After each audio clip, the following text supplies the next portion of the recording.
Greetings, Butterfly Tribe, and welcome back to The Way You See Me Heart Healing Ministry. Today, I would like to resume the conversation or testimony about healing childhood trauma. Healing childhood trauma. This will begin the conversation of ages 10 through 13 or my middle school ages. I would like to open with a scripture, Proverbs 22:6. It is written, "Train up a child in the way he should go. Even when he is old, he turns not away from it." Train up a child in the way he should go. Even when he is old, he turns not away from it. May Yahuwah add a blessing to the readers, hearers, and doers of his set apart word. So age 10 through 11, I am entering middle school now with a very different outlook. I've played basketball in a team setting with ages of 9 and 10, also winning a state championship. So I think this gave me a little more confidence than I probably had in early childhood. I now have more responsibility when it comes to my siblings and household chores. I am responsible for keeping an eye on my siblings while my mother is at work. I'm still responsible for getting them up and ready for school. My mother worked either 3 to 11 or 11 to 7. So some nights I would have to get my siblings, or some mornings I would have to get them up and ready for school. I would have to comb my sister's hair for school. When I look back at some of my childhood memories, especially middle school age, I'm looking at myself because my mom being at work, I would comb my sister's hair, but you could tell a lot of times that I was just doing whatever I could to my own hair. And that's just simply how it was. So a lot of times I'm looking at pictures and I'm like, man, what is going on here? And that's what it is that I was about the age of 10 or 11, maybe 12, and trying to do my own hair. My mother did do our hair, but again, on school days, I would have to try to figure out what to do with myself, dress myself. She taught me to groom myself, as far as I was always a little clean freak. Like, I didn't like to be dirty, which wasn't a good thing because I ended up with these, my skin was very itchy. And when she brought me to the doctor for it, I remember the doctor asking about skincare routines. What was irritating my skin was I was adding a capful of bleach to the water, and the bleach was reacting with my skin. But again, I was a clean freak. I had a fear of germs, and that only intensified through my teenage years as well. But we'll get into that as well. So that's pretty much it. The age of 11 is when I started writing poetry. I found my voice again. I was very quiet and reserved. The only time I actually spoke up was when it was concerning my siblings. I never learned or had the intention of fighting for myself, but I fought for my siblings. I was their advocate. I didn't let anybody do anything to them. I wanted to protect them. And so I fought, like, physically. I spoke up for them. I fought for my siblings. Looking back, what I realized is that I avoided confrontation when it came to me. There were times when I was being picked on or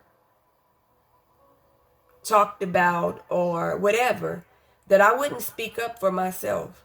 And looking back, that was a no-no when it came to my siblings.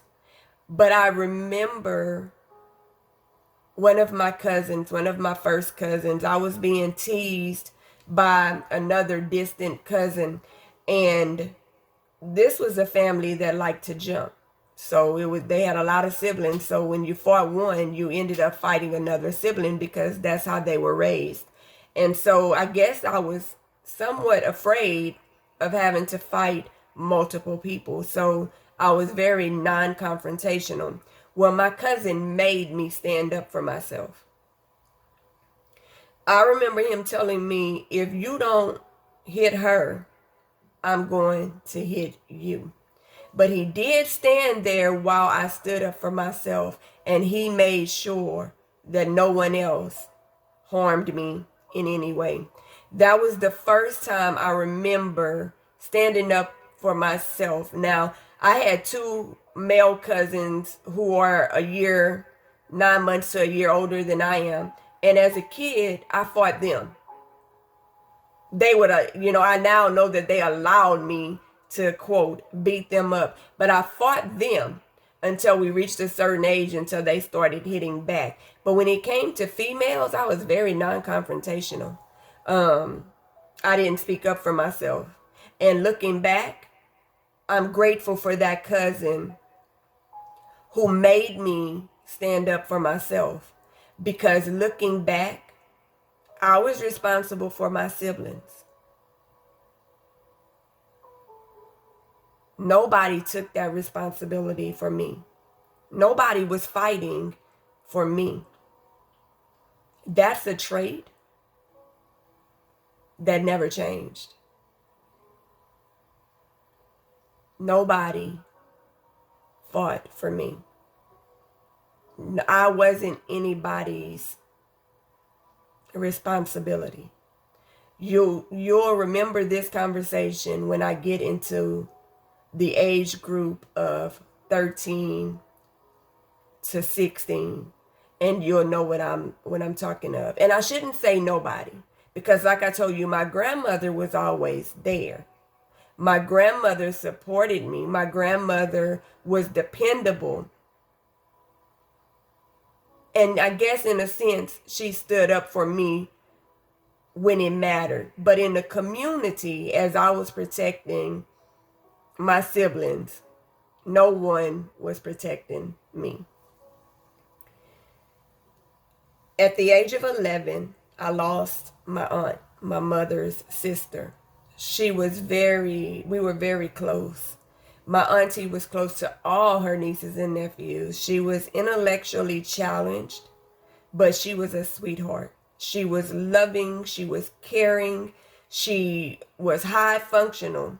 So she worked and saved her money. She would work on these projects, but she loved her nieces and nephews. And I remember Christmas Day, I was 11. I guess I had just turned 11 that October.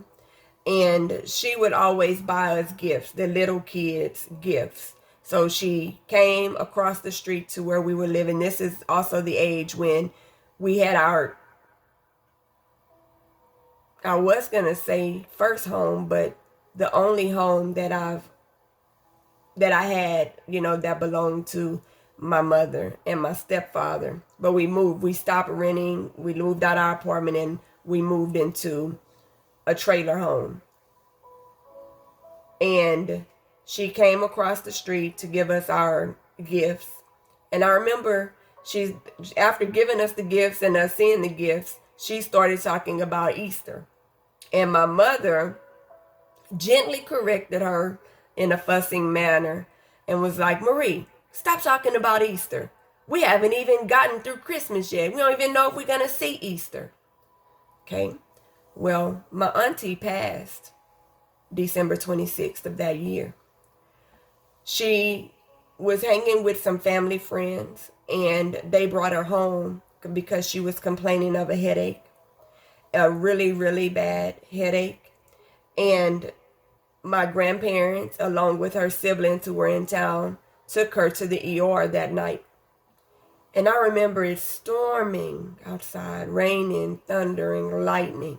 And I stayed home with my siblings while my mom went to the hospital with her sister. And when my mom came back, my aunt wasn't with them. At that time, she was still alive, but she was in the hospital. And I remember the knock on the window. I don't remember who came to tell her, but there was a knock on the window, and they told her that she didn't make it. And that was my first experience with losing a close relative. I remember going to funerals all the time for people that our family knew. I remember funerals were, for the children, we would just play or gather in the fellowship area and drink coffee because the grown-ups would let us drink coffee. But for my family, this was the first close relative of mine that had passed. And it was very, very sad. Her siblings, she had 2 sisters that lived in California. So I had cousins that we rarely saw, and they all flew in or drove in for the services. The community came together, a lot of community support. It was just so sad. And I will never forget losing my aunt. There are some things in life that happen that automatically leave like these little markers on you, to where no matter how hard you try to forget them, you can't. They just left that mark. Losing my aunt was one of those.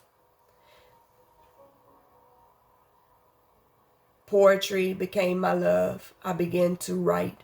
That is how I expressed myself. It came natural, believe it or not. It wasn't anything that I worked at. That was my creative side.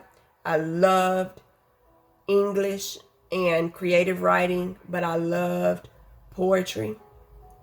And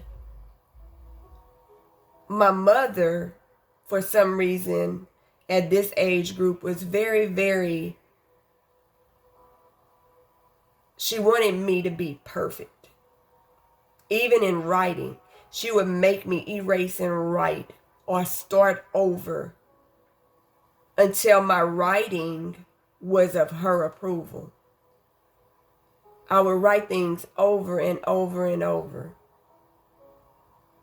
until it met her approval. But that's when my love of writing came. It came through the art of poetry, which I love to this day. I express myself through poetry. It's easier for me to write a poem about what's deep inside me than it is for me to sit here and tell you. I wish I could write a poem that discusses all the trauma that I went through. Now, I do have a poem that's titled, "What Do You See When You Look at Me?" And it expresses a lot of it. And I'll share that at the end of my testimony. But yes, we're now at the age of 11. I'm in middle school. I'm learning who I am. I'm learning how to stand up for myself. I'm learning how to express myself in other ways. I'm learning how to cope with things outside of our control, like death. I'm learning responsibility as far as taking care of my siblings and protecting them. And that's year 11.